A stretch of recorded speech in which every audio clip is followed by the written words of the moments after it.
express my gratitude to INCIBE for inviting us and giving us the opportunity to participate in this forum. So last week, Alberto, our director, called us to participate here and present some successful cases. And I wanted to have a new approach, and more than presenting some successful cases, I also wanted to raise awareness. It is very important to give examples in order to raise awareness. And several of these topics we are covering here today. Well, I'm going to try to focus on three main elements here. And I'm going to provide daily examples that we have. And these three elements are the following. First of all, the importance of reporting. From the police point of view, we usually face the case of a company that has been the victim of a break of security, and due to its importance or due to its reputation, does not want to report on this. In 2014, two of the main Spanish operators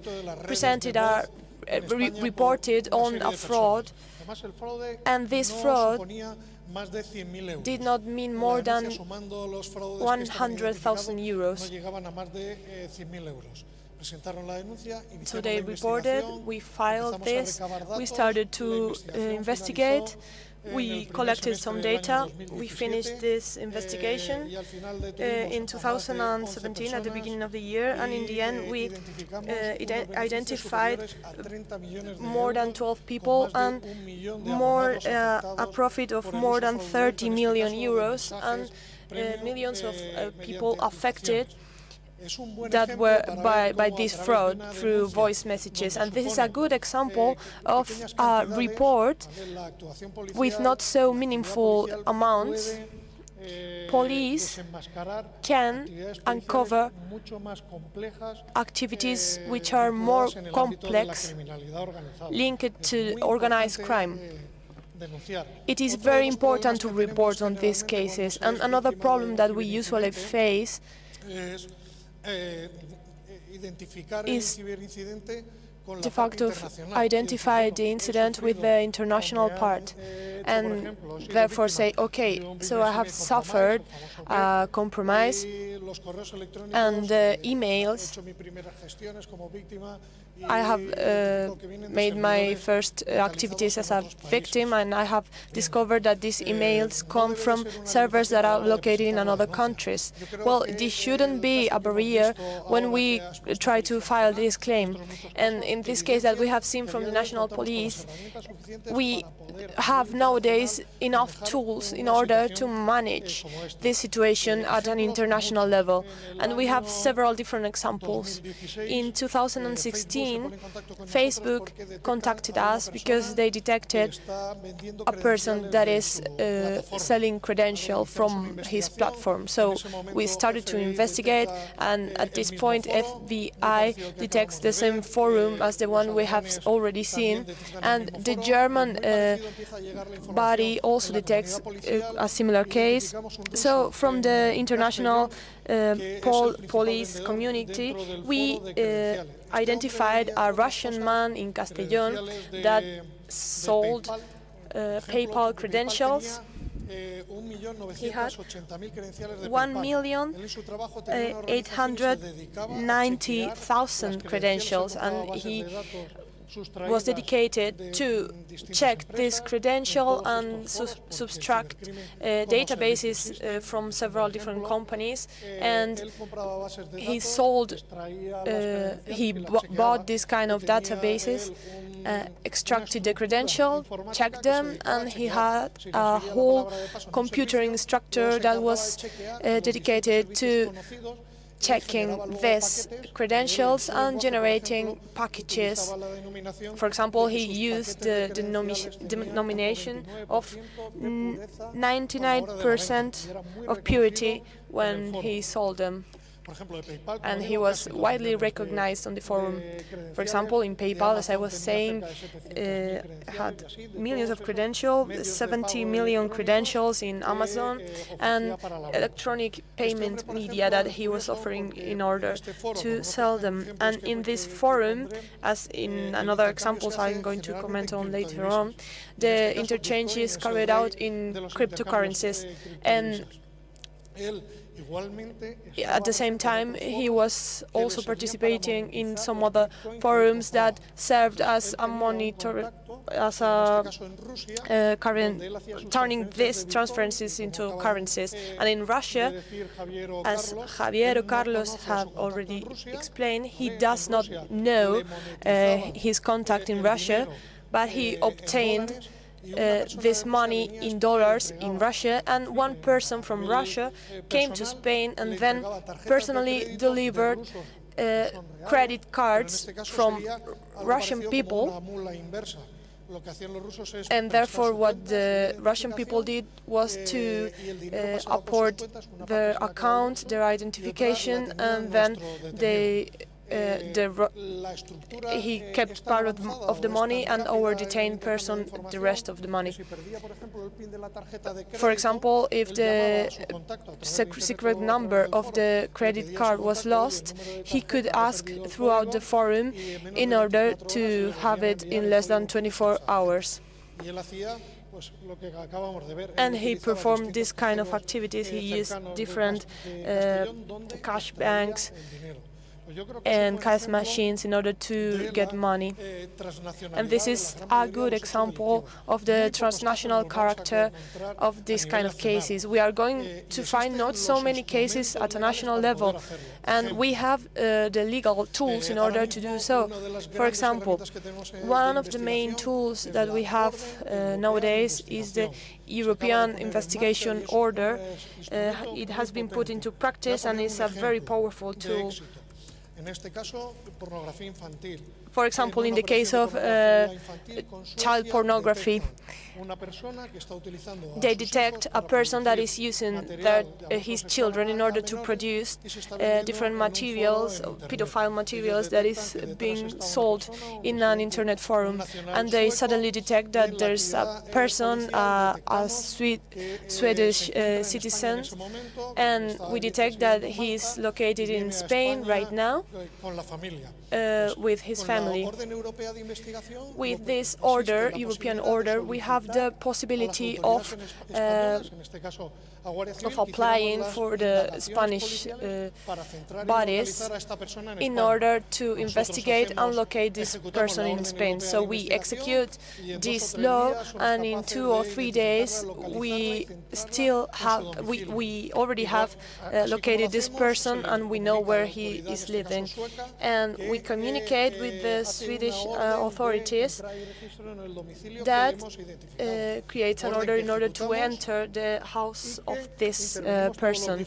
We execute this order and we activate our devices, and we already identify the videos that have been used with the children. And in this moment, and thanks to the collaboration with the Swedish authorities, we notify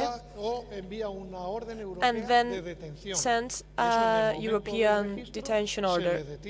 And therefore we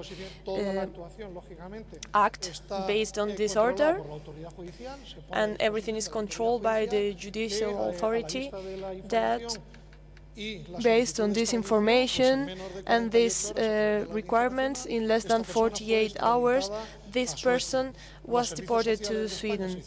And social services in Spain took charge of the children, and in less than 48 hours, all these efforts were coordinated.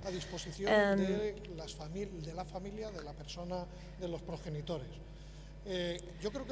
I think this is a good example in order to see how we have the legal tools in order to gain access to information. And this is closely related to security incidents.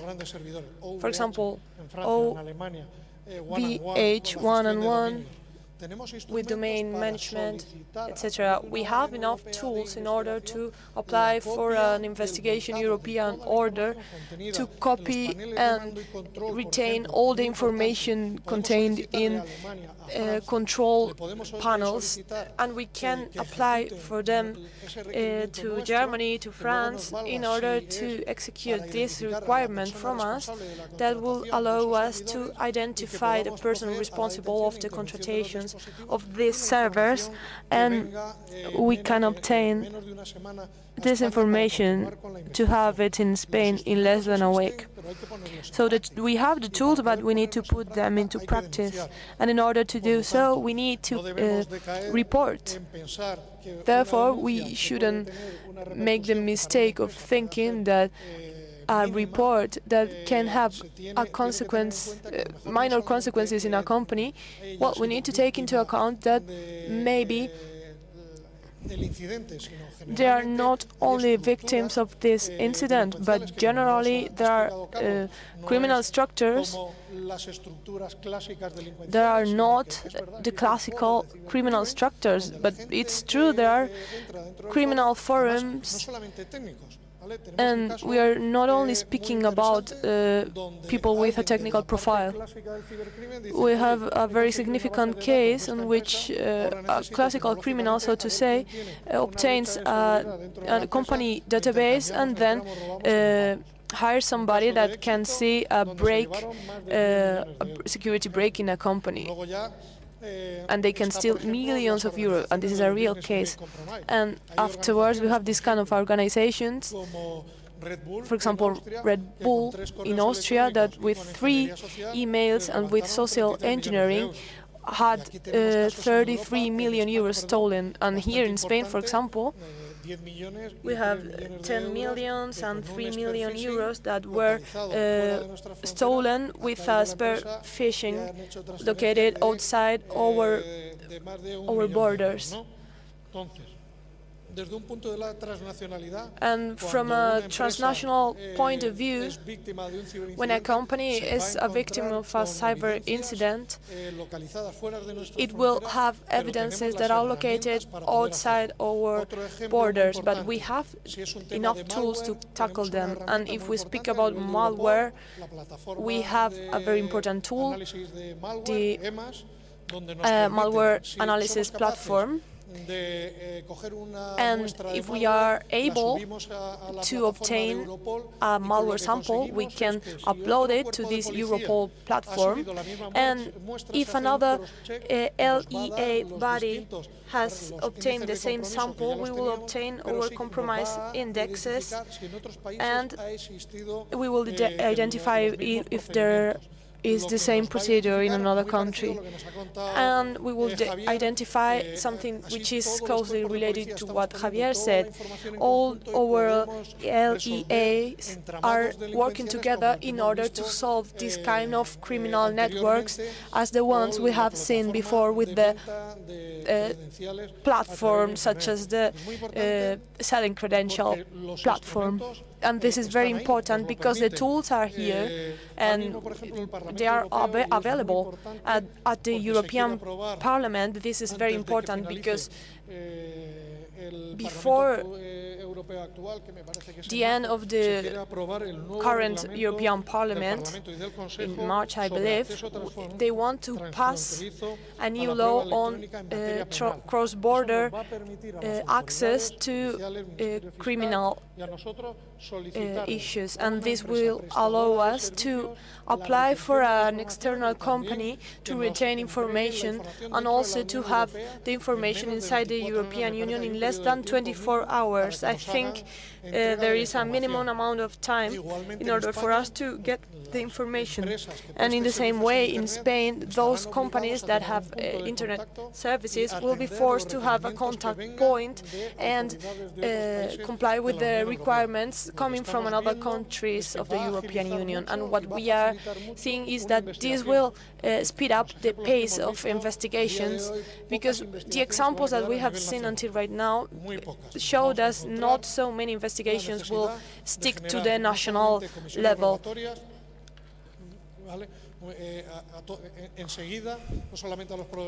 not only to the American suppliers that will allow us to gain access to the information, but also at the European Union level. This will make it easier for us to go towards a better investigation processes. And international cooperation is extremely important. There are several different mechanisms. For example, at the Europol level, we have two core elements. The work group of cybercrime units, where the Spanish Civil Guard and the National Police are represented.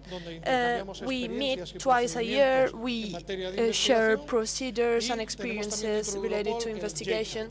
And we have also JCAT, which is some sort of operational organism, and if we have investigations that involve third countries, we can take the investigation to a higher level, and we meet twice a year as well.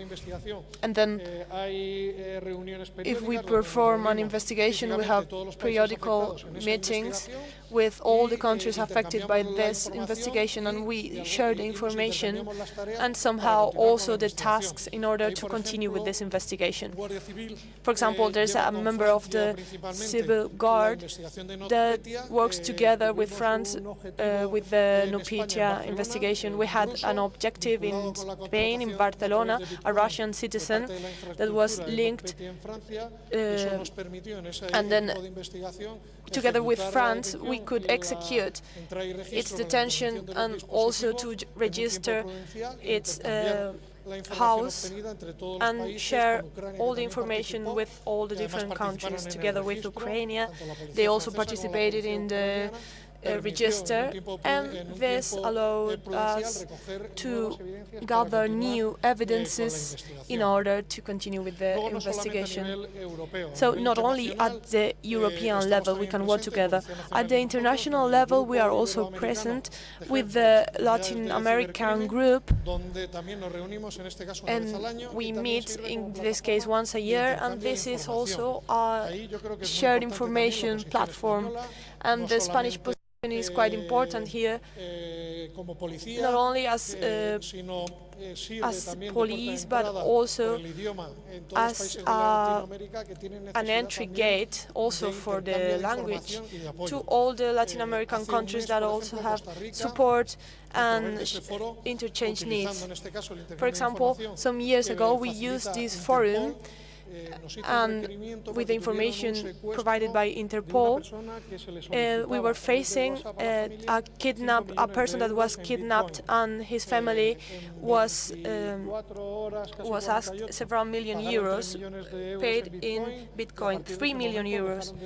And so they paid this amount, and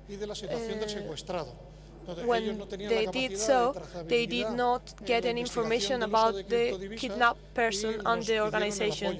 And so they asked for support from us, and with the information that we got from them, we performed an investigation and we applied for the support of the platform that we have at Europol, and we were able to supply Costa Rica enough information for them to open new lines of investigation, together with very specific information of citizens of Costa Rica that were involved in this crime.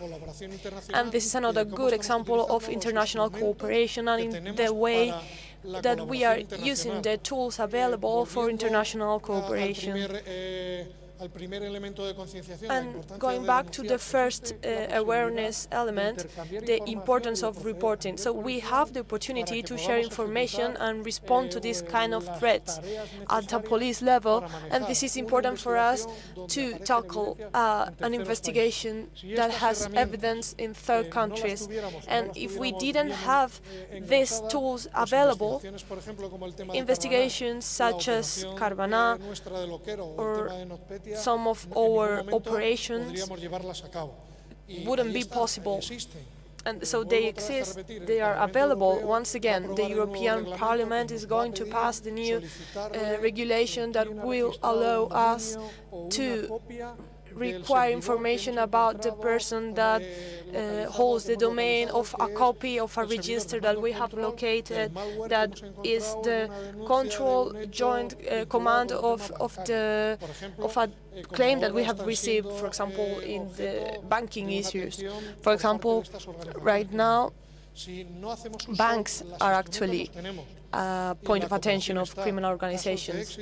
So cooperation is there, we have success cases, we have million cases to explain, but it is very important to report. And the transposition of the ENISE directive, there are two aspects that affect the reporting process. Article number 14 that forces to notify cyber incidents, but I would like to stress the 18th article. If I'm a victim of a cybercrime, the 18th article reminds me that I can also file a claim, and this is very important. It's important to report and present a claim at a relevant point of time in order to use this kind of tools in order to freeze the information that will allow us to identify the people in charge of this kind of criminal organizations.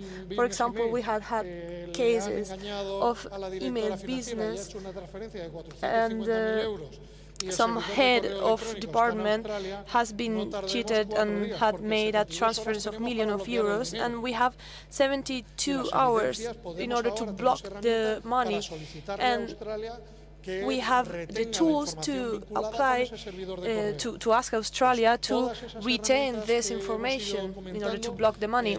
So these tools I have commented on can be used in a certain amount of time. And there's another very important instrument that I was forgetting to mention. All the LEAs are involved in a 24/7 network that is directed by the Security Department in the United States. We have a similar network based on the Budapest Agreement, and this allows us to apply to another police body in order to provide us the information. For example, in the case of Spain, we also receive this kind of requirements, and we provide information to another operators and information linked to an IP address. So we have the tools. Once again, we have cases that we can share, but if we don't file the claim and if we don't report, these tools are useless. So I hope I have raised awareness and this was interesting to you. Thank you very much.